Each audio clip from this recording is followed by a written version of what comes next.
غمخوار ہے علماء دیوبند، آقا کے وفادار ہے علماء دیوبند، اسلام کے غمخوار ہے علماء دیوبند۔ اللہ کے محبوب کے اور دین مبی کے، اللہ کے محبوب کے اور دین مبی کے۔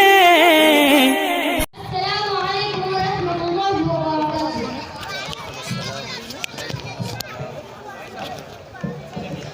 نحمده ونصلي على رسوله الکریم، اما بعد۔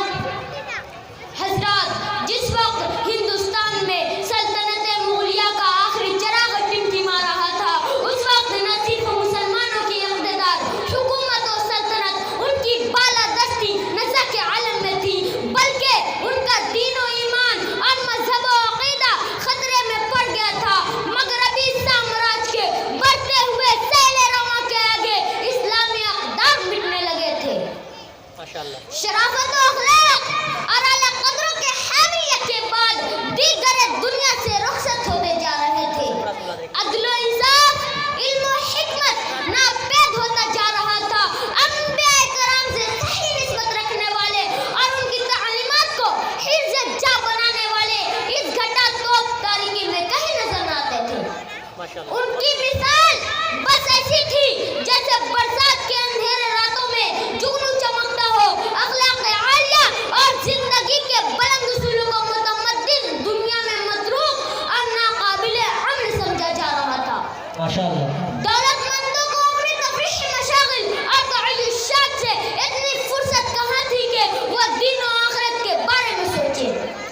حضرات، ایسے پرخطر و پرآشوب حالات میں جبکہ انسانیت پر نزا کے عالم طاری تھا، دنیا اپنے پورے ساز و سامان کے ساتھ ہلاکت کے مہیبانی کو غار میں گرنے والی تھی۔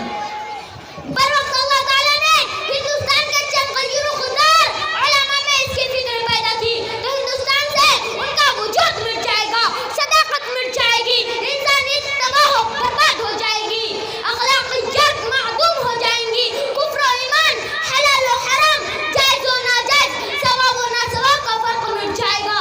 انہی حالات سے متاثر ہو کر علماء نے مدارس کا جال بچھا دیا۔ انہی کے طفیل آج ہندوستان کے یہ ریکویسٹ کریں گے کہ اگر آپ نے ابھی تک ہمارا چینل سبسکرائب نہیں کیا ہوا تو ریڈ سبسکرپشن بٹن پر کلک کر کے اور بیل آئیکن کو پریس کر کے آپ ہمارے سبسکرائبر بن سکتے ہیں۔